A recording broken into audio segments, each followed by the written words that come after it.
Hello and welcome to Animals and Aquatics. I'm Ryan, Certified Occupational Therapy Assistant, and your host for today.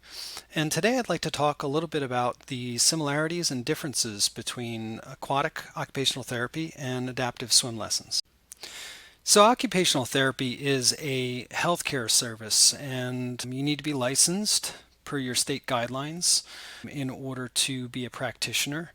Your goals are going to be determined by your scope of practice as well as the clinical condition of the child that you're working with.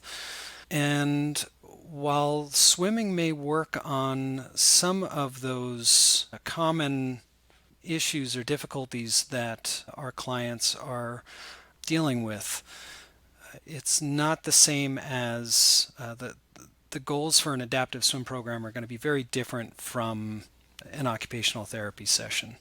A lot of times I look at aquatic OT as a preparatory phase to help a child get into either an adaptive swim program or mainstreamed into normal swim lessons. And so we may work on some of the same underlying factors that are inhibiting a child from participating in those more mainstream lessons. The goals are not necessarily going to reflect that. So, licensure requirements, that's going to be dependent upon the state and passing a national board certification test. Documentation, so like any other medical service, OT sessions need to be documented, and there's specific ways that you have to go about that. Interestingly, some of our, I guess what we would look at as low-hanging fruit in OT would be things like safety. And so the pool can be a great place to work on some of those safety awareness skills. Also, things like dressing, donning, and doffing, that OT's ADL bread and butter.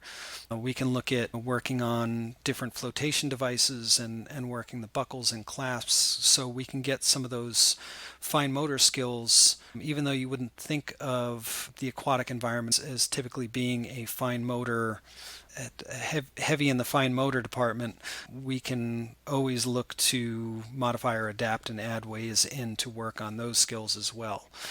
We can even do things like handwriting while we're working in the pool. And in that case, from an OT's perspective, we're using different sensory strategies within the aquatic environment to help that child regulate enough to be functional to address some of those other goals. The targeted goals aren't necessarily swim skills in aquatic OT or in occupational therapy sessions, but those things are also being addressed a little bit. Well, I shouldn't say a little bit. They're being addressed a lot. We're working on things like core strength and postural stability, and we've even done some weight bearing, quadruped weight bearing on a flow through mat. And so there's a broad range of tools that we can use to address some of those typical OT goals that you would see in like a different setting.